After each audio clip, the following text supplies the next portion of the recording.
there shall be friendship between the Romans and their allies, and the Carthaginians and theirs, on these conditions. The Romans and their allies shall not sail beyond the promontory just north of Carthage, unless compelled to by storm or by enemy action. If any of them are swept by winds beyond it, they shall not buy or remove anything more than is required for the repair of the ship or for sacrifice, and they shall depart within 5 days. If any Roman enters the Carthaginian sphere of influence in Italy, he shall enjoy equal rights with others. As regards those Latin peoples who are not subject to the Romans, the Carthaginians shall not have dealings with any of these cities, and should they capture one of them, they are to deliver it up to the Romans undamaged. Should they enter the region bearing arms, they are not to spend more than a single night there.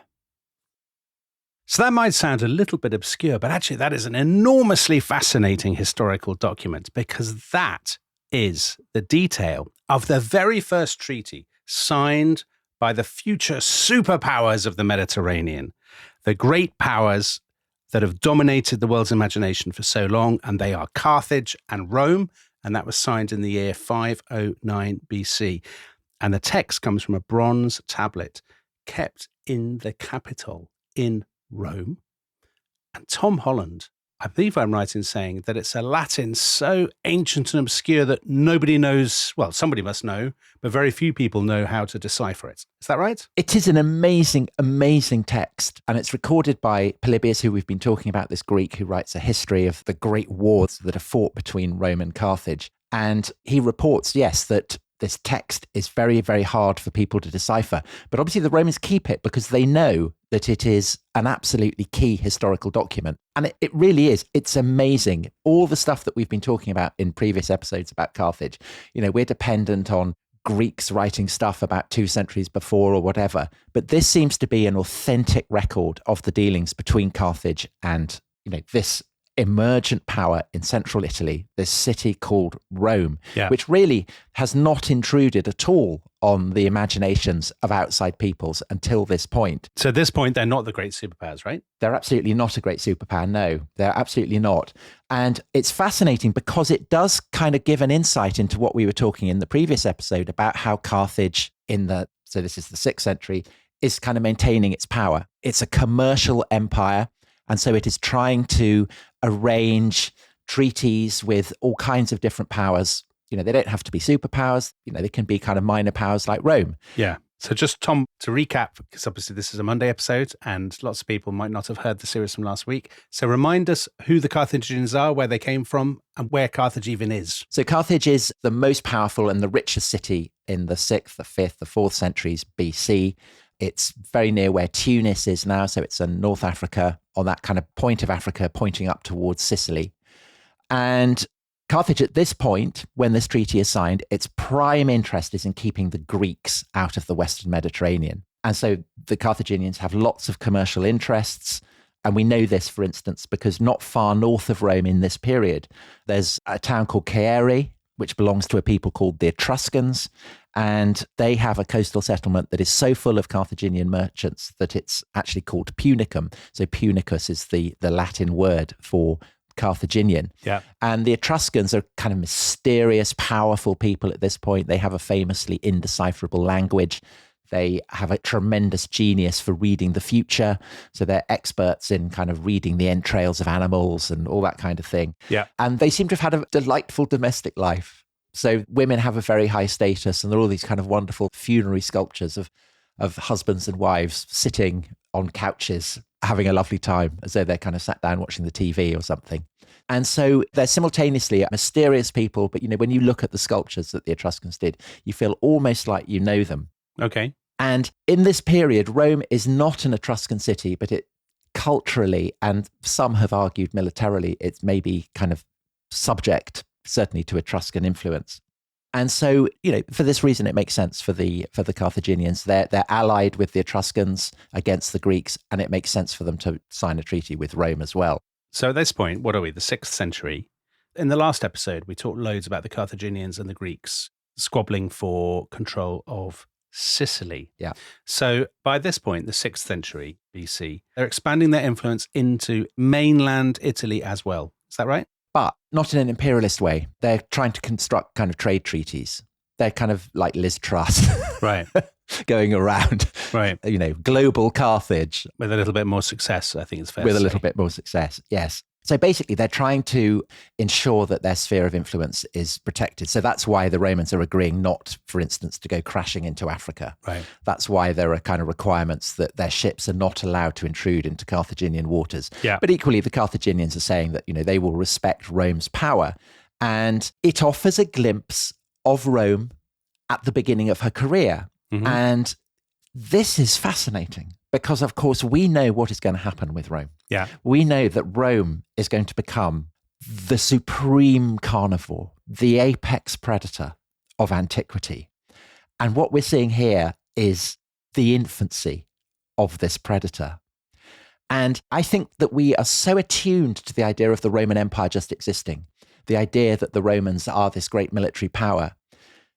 But the puzzle is, why are they so successful? What is it about Rome that makes them the city that will emerge as the great rival of Carthage and, spoiler alert, fight 3 terrible wars that in the long run will culminate in the utter destruction of Carthage? Yes. And I think that there are clues here. So certainly Rome is a significant regional power. It clearly has control over, so there's reference there to Latins. Latins are Latin speakers, cities around Rome. And there is a sense in this treaty that Rome has established a regional dominance over them.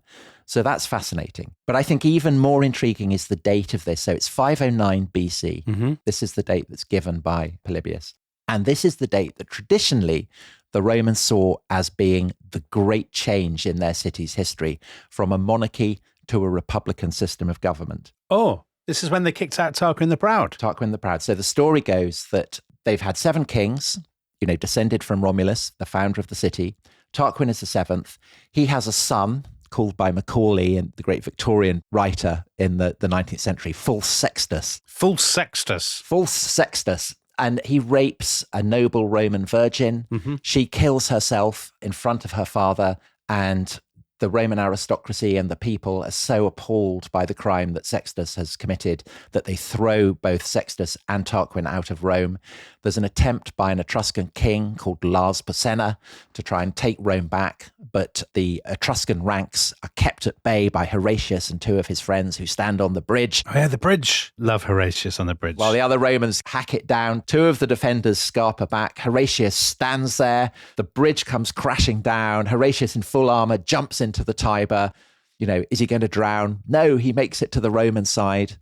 And even the ranks of Tuscany could scarce forbear to cheer. So all very dramatic. Yeah, I love it. Very novelistic, possibly not entirely true. What, Tom? Don't do this. Don't do this. You're better than that. But Dominic, the fact that this treaty is signed in 509 suggests that the traditional dating is probably accurate, that something radical did happen in 509. Because otherwise the Carthaginians would not have needed to regularize their relations with Rome. Yes. So probably this is an attempt to reset relationships after what effectively has been a kind of revolution. Uh-huh. Now, in later generations, and so particularly the time when the Romans are fighting the Carthaginians and they are trying to make sense of their own past, the story they tell about how the Republic comes into being is that the king is expelled and his powers get divided up between 2 elected magistrates called consuls. Yeah. And you remember we talked in the previous episode that the Carthaginians actually have something quite similar called suffetes. Are the Romans ripping off the Carthaginian system, Tom? Well, also the marker of a consul is that he wears a purple bordered robe. And of course, the dye comes from Carthage. Mollusks, Carthaginian mollusks, crushed mollusks. Yes, oh, my word. You can tell I've been paying attention to the last 2 episodes. Having said that, I think the Carthaginians are not influencing this at all. It's being instituted for very Roman reasons. The idea being that the consuls are elected for 1 year. They each keep an eye on the other. Yeah. And it's this whole idea that no one man, in the wake of the expulsion of the monarchy, should be allowed to seize absolute power. This is the kind of the great principle of the Republic. And according to the Roman traditional accounts of what happens in the century after the founding of the Republic, it works. So Roman historians, they say that there are kind of social convulsions, that there are demands from the mass of the people for improved civic rights, lots of constitutional reforms. But the Republic, according to the Roman historians, does not kind of implode into civil war, into revolutionary activity. And this is because the Romans will demonstrate a genius for being simultaneously very, very innovative, but very, very traditional. You know, you said this is very Roman reasons and all that. Isn't it possible that you only think that because Rome is so successful? So this could be a widely practiced thing, or it could be something, because you said in the last episode that we knew very little about Carthage's constitutional arrangements, and Carthage is far more influential than Rome at this point. Is it not possible that the Romans took this from Carthage? Then Rome became tremendously successful. So we say, oh, well, of course, this is very Roman, keeping competition within bounds, all that kind of thing. So Roman, the predatory ruthlessness of it, very Roman. But we're only thinking that because we're, projecting backwards, as it were. I think you are absolutely right that there is a problem with taking what the Romans said about the first century of the Republic as being historically true. But I think that what they believed matters for understanding how they will behave in the wars against Carthage, because they do have a sense of themselves as being distinctive. And it's evident that in their ability to project violence and their refusal ever to accept surrender, there is something very, very strange about it. So in that sense, I think it's worth just looking at how the Romans, in the period when they are fighting the Carthaginians, how they understood their past and how they explained what they were about. So Polybius, for instance, this Greek historian who we've been talking about, he is trying to make sense of this puzzle. How is it that the Romans have defeated Carthage, have gone on to overthrow the various Macedonian kingdoms? I mean, how have they done it? And his explanation is that the masses are basically incredibly superstitious, that the elites are very cynical. But I think that this is a very Greek perspective, because just as the Greeks don't really understand Carthage, they don't really understand Rome either. And the truth is that the Republic, like Carthage, is not a Greek state. Yeah. Greek states are regularly being shattered by civil wars, by revolutions, by social tensions. Rome genuinely seems to be impervious to these kind of disasters. You do not see the blood of its citizens being spilled on the streets in civil strife. And that is because I think the Romans authentically have an ideal of shared citizenship. It's incredibly, well, one might say sacral to them. And our word republic comes from res publica. It means kind of public business.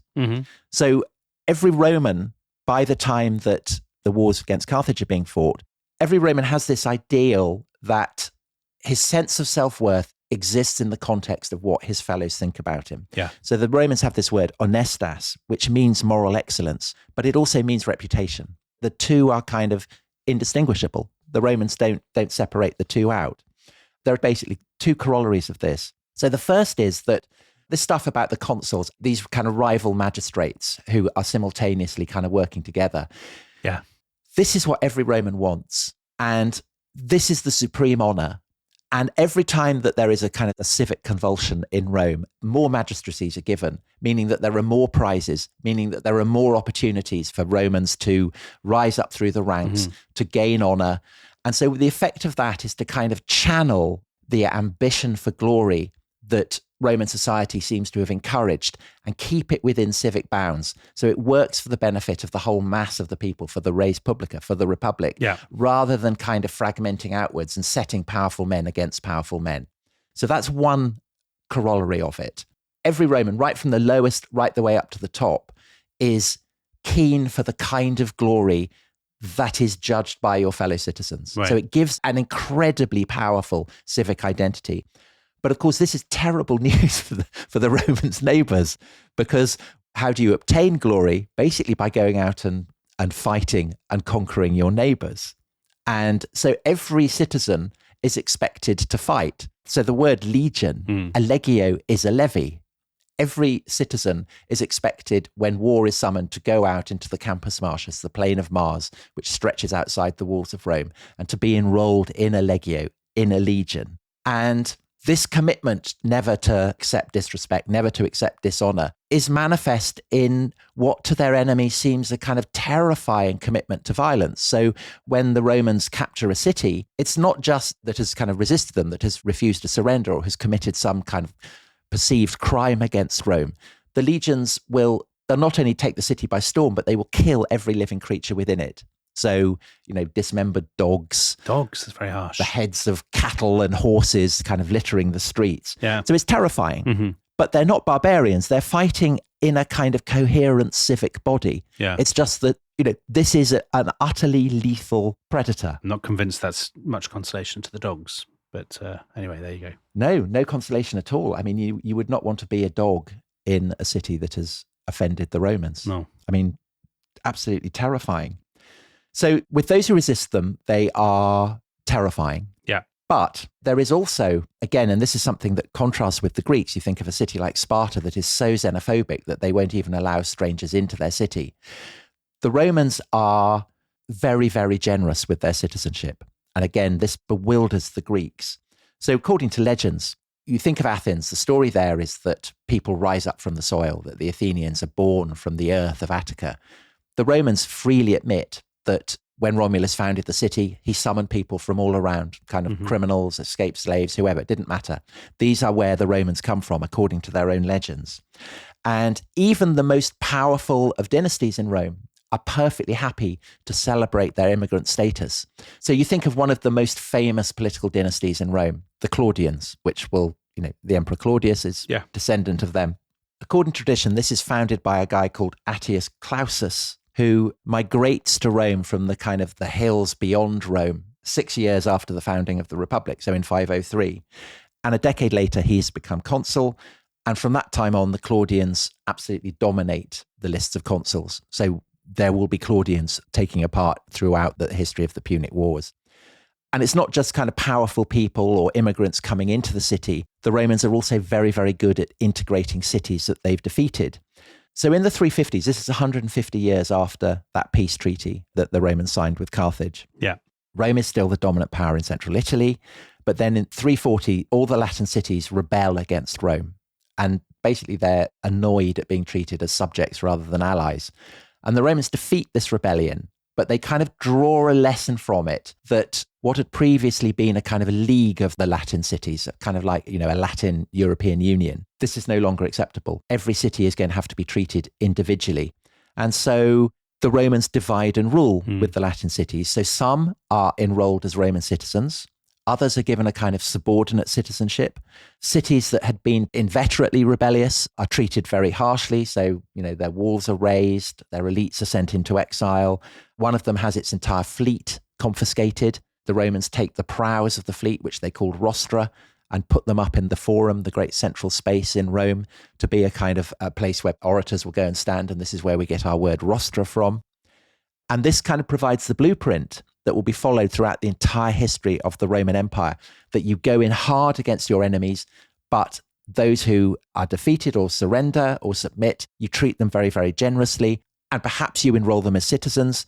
More citizens mean larger armies mean more conquests mean more citizens. So can we draw a contrast with Carthage? So while the Romans are doing all this, what's that, 4th century BC, Carthage is top dog in the Mediterranean. But does Carthage do anything like this, Tom? Because Carthage obviously has colonies, doesn't it? It has trading stations, it has forts.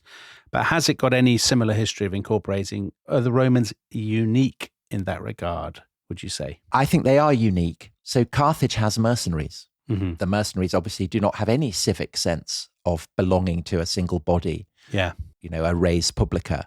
And that is a real difference between the Carthaginian and the Roman way of making war. Right. And in the long run, the Roman way of making war will show itself to be much more successful. But war between Rome and Carthage in the middle of the 4th century is still a long way off. And so in 348, a decade before that Latin uprising that I was talking about, there's a second treaty between Rome and Carthage. And it's almost identical to the previous one. And in fact, actually, it's slightly more favorable to Carthage because they specify that Romans are not allowed to, for instance, go and found a colony in Sardinia. Right. And the Romans have to accept this. And you may wonder, well, if the Romans are, this kind of predator in waiting, this great carnivore, how is it that basically in the space of 150 years since the founding of the Republic, they haven't done better? I mean, what's going on there? Yeah. And I think that the answer to that is pointing to the point you raised earlier, which is that actually it's not the founding of the Republic that changes everything, but another event.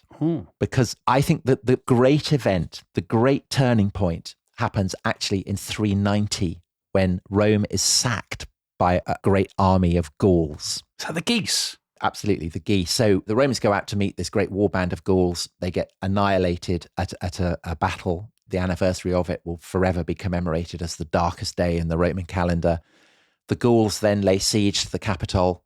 They're climbing up the side of the Capitol. The watchdogs don't bark. The geese hiss. The Capitol is saved.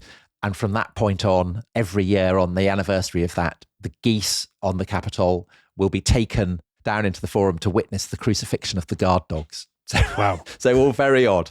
But, this story doesn't disguise the fact that it was a humiliating defeat, that Rome has to buy off the Gauls. They hand over all their treasure. The Gauls demand more. The Romans object and say that this wasn't in the treaty. And the Gauls famously say, "Vae victis," woe to the defeated. Yeah. And this seems to have affected the Romans as the most terrible shock, the most terrible humiliation. And they seem to have resolved that from that point onwards, they would never again accept anyone disrespecting them. And there are a number of brilliant scholarly studies that kind of try to make sense of this by saying that essentially the story of there being this kind of common civic identity that had existed since the Republic is actually not true, that really it's with the defeat by the Gauls that you start to get this integration of the aristocracy and the mass of the people, Right. and this sense of a kind of aggressive common civic identity and purpose. And so it's in the decades that follow the sack of Rome by the Gauls that you seem to see the emergence of a citizen army. So actually before then, is this not Jeremy Alexander's brilliant book, Tom? It is. Yes, which I've been talking to you about. Is this the argument that he makes that Rome was far more divided than we think? And actually it's the trauma of defeat. Yes. That means they have to bind themselves together into a common civic culture, kind of martial culture, and say never again. Well, actually, it's that classic thing of people being brought together. It's the foundation of so many nationalisms, the external threat that provides the glue. Yeah. So the book you mentioned, War and Society in Early Rome, From Warlords to Generals, and that's by Jeremy Armstrong. And his argument essentially is that the elite, so people like Clausus, this ancestor of the Claudians, that these are like kind of superstar galacticos who drift around from, top club to top club and don't have any particular loyalty to the club that they're in. What really matters is their own status, their own profile. They're Jordan Henderson, Tom. Yeah, they got Jordan Henderson. And that the mass of the Roman people, therefore, feel a disconnect from these galacticos, but that the sack of their city by the Gauls changes that. And the aristocracy, as well as the mass of people, start to have a shared identity of being Roman. And this is where you get the emergence of the aristocracy as a common group of people called the Senate. Mm-hmm. The mass of people, they have their assemblies, they have their voice. These are the people who will elect the consuls and the various other magistrates. You have the emergence of this citizen army. You can tell from archaeology that armor is starting to become less showy, which in turn means that it's more affordable. So the mass of people can now afford it. Right. The walls around Rome are renewed and improved. And basically, Rome has become a kind of mutant state. It's a state like no other. And the mutant quality is its absolute refusal ever to suffer humiliation. No Roman from this point on is willing to tolerate a loss of face. And rather than endure humiliation, a Roman will go to any length, basically, to ensure that that doesn't happen. Mm-hmm. And so Rome, in the wake of the sack by the Gauls, has become a state that is kind of uniquely lethal, but from the point of view of the Romans, uniquely glorious. And so the result is that with the suppression of that Latin uprising in 338, Rome now has incredible reserves of manpower because it's enrolled the people of these defeated cities into its own citizen body. Yeah. And that gives it a resource that kind of has elevated it from the level of a regional power pretty much to the level of Carthage, a level with the Greek kingdoms in the east. Carthage is rich. Carthage is trading all the time. Yes. Carthage has loads of money. Does Rome have loads of money? Yeah, I mean, Rome is rich because it's a plunder-based society. So that's how it gets its wealth. It's not a trading society. At this point, it doesn't have a fleet. It doesn't have a maritime tradition at all. But of course, what it has that Carthage doesn't have is manpower. Yeah. And it is manpower Yeah. that is what you need in this kind of world. Yeah. The Carthaginians can pay people to fight for them, but the Romans don't need to do that. Right. They have lots of people who are desperate to get out and fight. So when Carthage signed that treaty a decade before, Rome was a secondary power. Now it isn't. And the consequences of that for the peoples of Italy and in the long run for the Carthaginians will be devastating. And for the world. Okay, come back after the break to find out what happens next in this absolutely swashbuckling, blood-drenched story of the rivalry between Rome and Carthage. This episode is brought to you by Rocket Money. Tom, we often talk about how to organise our finances. I'm very conscious that I'm paying for a lot of mad subscriptions. And there's one thing that we've talked about often on this show. It's the thing that we probably hate more than any other, and it's a hidden fee. I would love to get my finances under control. There are all these things piling up on our bank statements, and I think I need to fix this problem. I need to sort this out and to stop this. I mean, my finances are so chaotic that I need this app. So I'll tell you what it is. It's called Rocket Money. It's a personal finance app that helps find and cancel your unwanted subscriptions. It monitors your spending and it helps to lower your bills so that you can grow your savings. With Rocket Money, you can track all of your subscriptions and you can easily cancel within the app with just a few taps, saving you time, avoiding charges. And you can also set budgets and goals and get personalized insights and regular reports to track how you're doing. They will even send you real-time alerts for large transactions, upcoming bills, refunds, and even low balances. So let Rocket Money help you reach your financial goals faster. Join at rocketmoney.com/ishistory. That's rocketmoney.com/ishistory. rocketmoney.com/ishistory. This episode is brought to you by Indeed. Stop waiting around for the perfect candidate. Instead, use Indeed sponsored jobs to find the right people with the right skills fast. It's a simple way to make sure your listing is the first candidates see. According to Indeed data, sponsored jobs have 4 times more applicants than non-sponsored jobs. So go build your dream team today with Indeed. Get a $75 sponsored job credit at Indeed.com/podcast. Terms and conditions apply.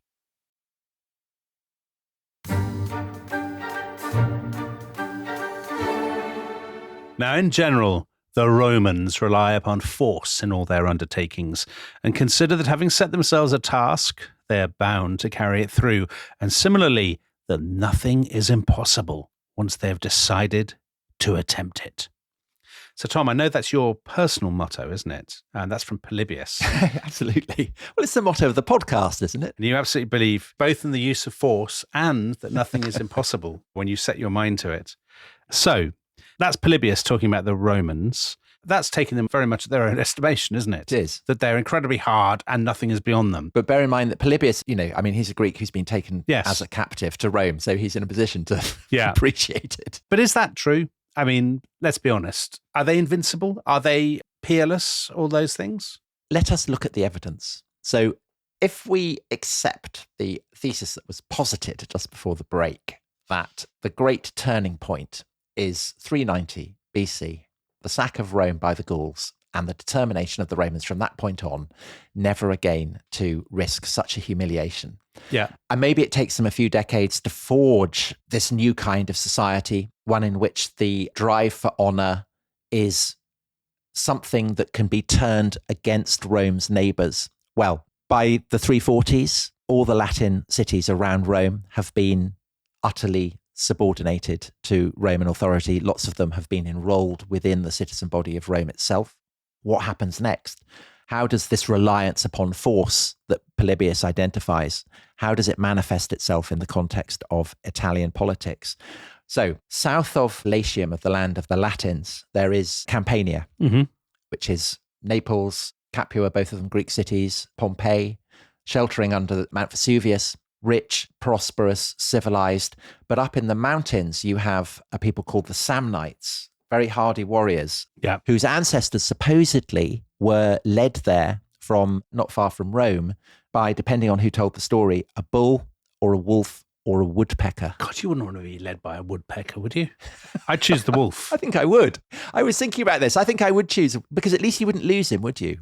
I mean, you'd always be able to hear him knocking on a tree. Yeah, but it's so demeaning. I think a bull, fine, but a wolf is better. And a woodpecker is definitely third. Anyway. Okay, so you're not team woodpecker. No. Anyway, so these are people who are viewed even by the Romans as being very, very savage. Mm-hmm. They're notorious for practicing witchcraft. Okay. They wear great heavy rings of iron around their neck. And they're supposedly given to shaving their private parts in public. Again, this is the woodpecker issue, isn't it? I mean, this is what happens when you go down that road. And they will live long in the Roman imagination, for centuries afterwards, because they are given to wearing very thick belts and helmets with great bobbing crests. And this is a style that will become very popular with gladiators. Yeah. So you think the classic image of the gladiator with its bobbing crest and its great big belt. Right. This is Samnite armor.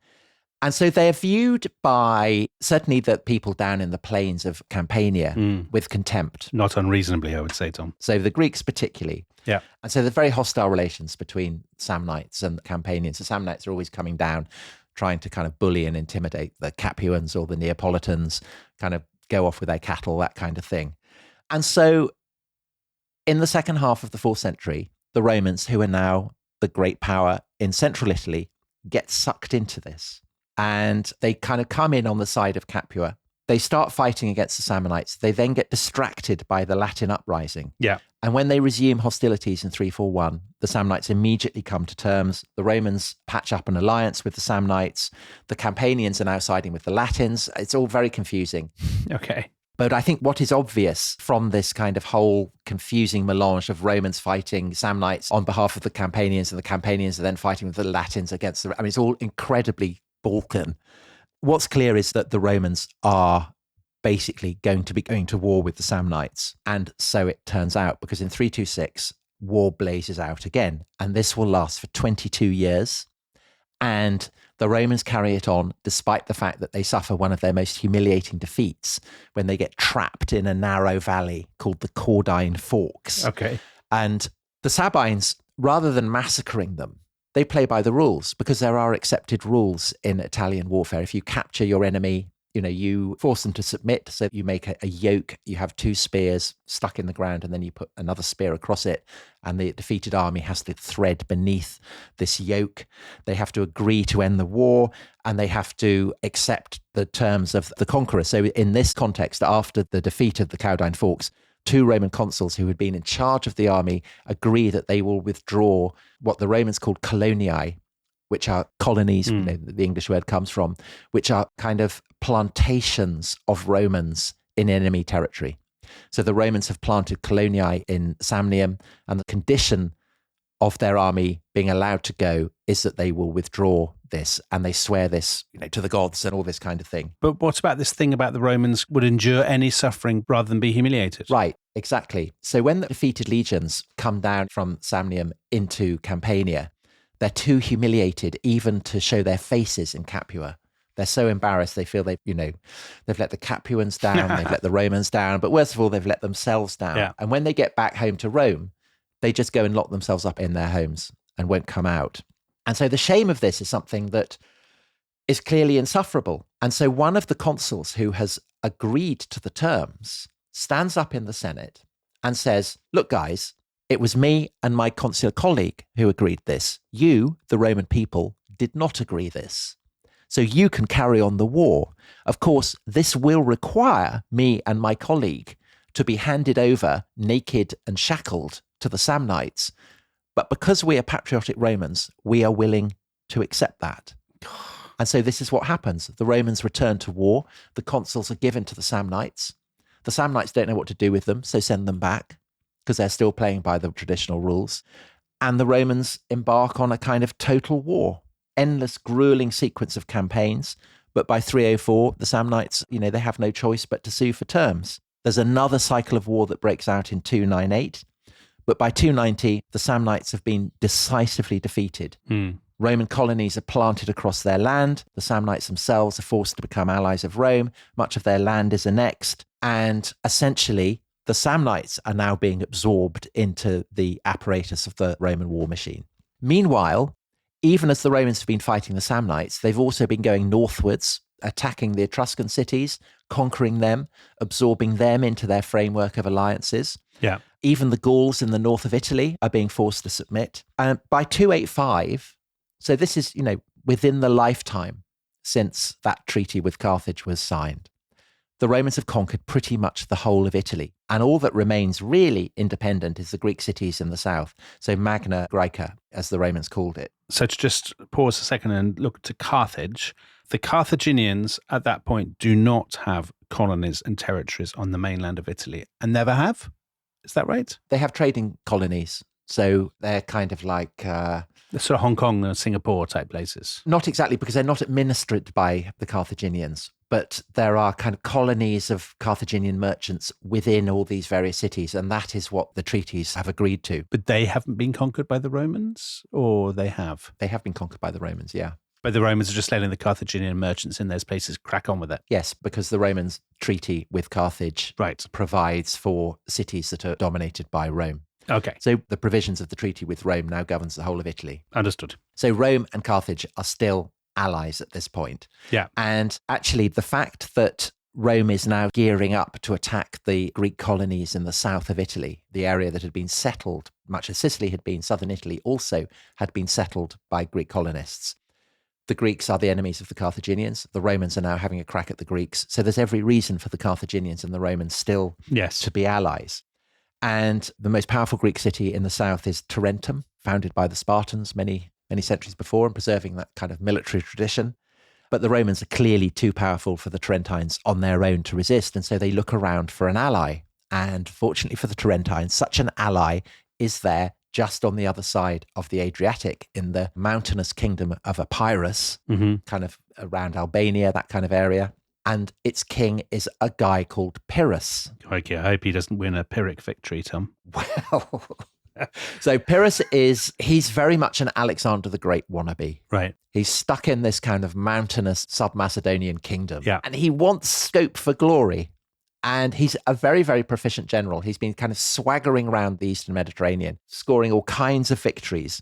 But he does have links to the West because he's married to the daughter of Agathocles, who's the tyrant of Syracuse, who we talked about in the previous episode. Yeah. So when the invitation from the Tarentines come, Pyrrhus looks over, he thinks, southern Italy, Sicily, scope here for glory.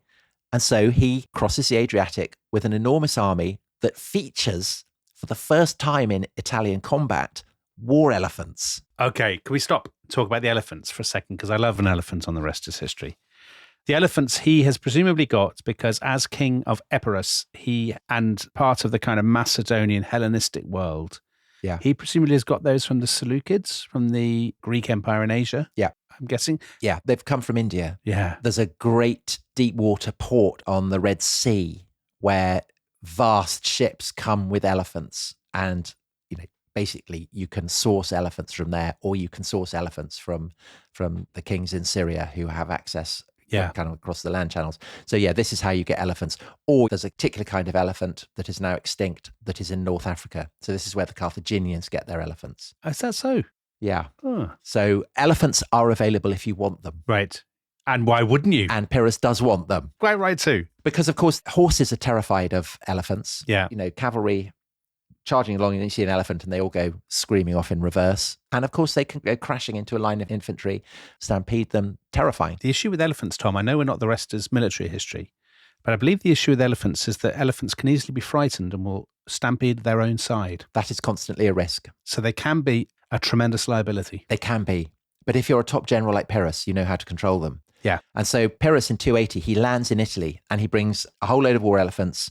He brings his cavalry. Macedonian cavalry is famous. And of course, he brings his phalanx, enormously long spears, the instrument of war that had enabled Alexander to conquer the Persian Empire. Tremendous innovation. So the Romans are now in the big league. I mean, again, to pursue the football analogy, this is the Champions League. They are now facing the most terrifying way of making war that exists in the Mediterranean. How are they going to do? Well, they meet at a place called Heraclea, the Romans and Pyrrhus's army, which is in southern Italy. And the elephants are brought out. The Roman horses are terrified. They scarper. The Romans lose. But it's a very bloody victory. the Romans inflict a lot of casualties on Pyrrhus. And so Pyrrhus is also playing by the rules. He doesn't want to conquer Rome and destroy it. He assumes that having won his victory, the Romans will now negotiate. And so he sends an embassy to Rome and he offers, very reasonable terms. So he says, I'll free the prisoners that I've taken. I'll help you with the subjugation of the rest of Italy. All you've got to do is give immunity to Tarentum. And the Senate is tempted to accept these terms. I mean, they seem very good. But then you have, this terrifyingly craggy old senator who is a Claudian, Appius Claudius. And he is the guy who builds the Appian Way, the great road that runs from Rome down to the heel of Italy, and which is like a kind of a chain that has been cast over the mountains of Samnium, enabling the Romans to strike where they want. And he is blind, so he's called Caecus the Blind. And he stands up and he basically says, never surrender. We are never going to negotiate with an invader of Italy. And he has this famous line, every man is the architect of his own destiny, with the implication that every citizen has it within him to be the architect of Rome's destiny. And so the Romans carry on the fight. The following year, 279, there's another battle, another victory for Pyrrhus. But again, his phalanx, his cavalry, his elephants are very, very badly maimed. And it's at this point that he makes the famous comment, another victory like this, and it will be the ruin of me. So this is Pyrrhic victory. Exactly where the phrase Pyrrhic victory comes from. And he decides he's had enough. He thinks, I don't want to keep fighting the Romans. I won't have anybody left. And so he goes off to Sicily to fight the Carthaginians. He's invited there by the Sicilian Greeks. They want another Greek to help them have a crack at the Carthaginians, which they're always doing. And Pyrrhus is keen to install his grandson, who is Agathocles' grandson as well, because Pyrrhus has married Agathocles' daughter, to become king of Syracuse. So basically he's trying to establish, his dynasty in Syracuse. So he goes off and does that. But Pyrrhus unfortunately behaves in such a kind of arrogant manner that all the Greeks get pissed off with him and they switch sides and team up with the Carthaginians. So Pyrrhus and the Greeks have split up. So Pyrrhus now finds himself fighting both the Carthaginians and the Greeks. Yeah. And he thinks, had enough of this. So he heads back to Italy. But there he finds that the Romans have built up their forces, inevitably. There's another battle. Again, it's indecisive. Again, the Romans inflict devastating casualties on Pyrrhus, and he decides that he's had enough. And so he packs up and goes home. And that basically is the last that Pyrrhus is engaged in Italy. And in 272, he goes off into southern Greece, into the Peloponnese. He gets involved in a street battle in Argos, and he's fighting with this guy. And the guy's mother is up on the roof, sees her beloved boy fighting Pyrrhus, reaches for a roof tile, hurls it at Pyrrhus, brains him, and it kills him. And so that's the end of Pyrrhus. What a depressing end for Pyrrhus. Yeah, very Richard sad. the Lionheart. But meanwhile, back in Italy, Yeah. the moment he goes, the Romans move into Tarentum, take it. And basically the conquest of Italy is complete. Just one thing on Pyrrhus. All that stuff about the Romans being invincible and brilliant and stuff. I mean, they didn't beat Pyrrhus. Pyrrhus won. No, they didn't. But Pyrrhus, yes, he does effectively win 3 battles, but he doesn't win the war because the Romans keep coming back. And it's not that the Romans expect to win every battle, but they expect to win every war. Right. Because they're manpower, Tom. It doesn't matter how many battles they lose, they will always come back. And this, of course, will be a key theme in the wars that Rome goes on to fight with the Carthaginians. Right. It's like the Hydra. You chop a head off, another one sprouts back up. Yeah. But at this point, with the whole of Italy successfully pacified, with Pyrrhus seen off, conditions between Rome and Carthage remain stable. The Carthaginians are not opposed to Rome conquering Italy. In fact, 348, so this is right when they're just about to embark on their great series of conquests, and they've started fighting the Samnites. The Romans win a particular battle over the Samnites, and the Carthaginians send them a tremendously lavish golden crown, which the Romans then keep on the capital as a kind of a memento. And there are definitely Carthaginians in Rome at this point. Right. So there's an entire area of Rome that's called the Vicus Africus, the African Quarter, on the Esquiline Hill, named after the Carthaginians. And the Latin word for market, which is macellum, seems to derive from the Phoenician. And there are even vague hints in later Roman writers that there's a betel, which is a kind of sacred stone erected in the fruit market in Rome. So there is a Carthaginian presence. As per the terms of the treaty, Yeah. Carthaginian merchants are moving freely around Rome and the cities that are subordinate to Rome. And just one last thing on Carthage. What have they been doing all this time? So there's just been presumably a succession of people called Mago and Hanno and stuff, just interchangeably kind of making loads of money. They have been fighting the Syracusans. Okay. Which we talked about in the previous episode. Yeah. In the wake of that, they've been licking their wounds. They've been trying to, rebuild their forces, hire more mercenaries, build up their fleet. And so this is why when Pyrrhus comes, a Greek king, the Carthaginians assume that Pyrrhus is the major enemy. Yeah. And this is why they're happy to be in alliance with the Romans. They don't think of the Romans as being a threat comparable to Pyrrhus, essentially because the Carthaginians, like the Greeks in Sicily and like everybody in Italy, it takes time for them to work out what they are facing in Rome. There are kind of rules of combat that everyone in the Western Mediterranean has accepted. It can be very brutal, cities can be destroyed or whatever, but by and large, that doesn't happen. By and large, it is like a kind of brutal form of sport that every year you go out, you have a battle, you have a war, whatever, but then you sign treaties. You're not going out there to exercise total domination. Yeah. But of course, this is what the Romans are about. But the Carthaginians are not really, they haven't had their noses rubbed in that particular fact yet. And so you might think with the withdrawal of Pyrrhus in Carthage, you'd think, well, great. We've seen off this kind of Macedonian king. The Greeks in Sicily are now allied with us. We're allied with Rome. We have our sphere of influence in Western Sicily. Everything's great. But Pyrrhus had recognized what was to come, because it is said that while he was in Sicily, just before he leaves to go back to Italy, he looks around him and he says, what a beautiful killing field we are leaving here in Sicily for the Romans and the Carthaginians. And he's not wrong, Dominic, because within 10 years of his departure from Italy, Roman Carthage will be at war. Oh, my word, Tom. What a cliffhanger. As Chris Morris would say, it's war. Do you know what? This is like the ancient world podcast equivalent of Laurence Olivier's The World at War. You're too kind. With you as Laurence Olivier. Absolutely fascinating stuff. Incredibly exciting. Listen, I can't believe there's anybody who would happily wait, 3 days to hear the final episode of this series, which is World War between Rome and Carthage. And if you're in that position where you are going to have to wait, you can actually listen to it right now, because all you have to do is go to therestishistory.com, couple of clicks. You'll be in the Rest is History Club, which is brilliant. And then you can listen to that episode. If not, I'm afraid you'll have to wait several days, and who knows what could happen in the intervening period. So don't take that risk. Join the club, listen to the episode, and then join the throngs of people going through the streets cheering Tom Holland's name. They've enjoyed it so much. And on that bombshell, goodbye. Goodbye.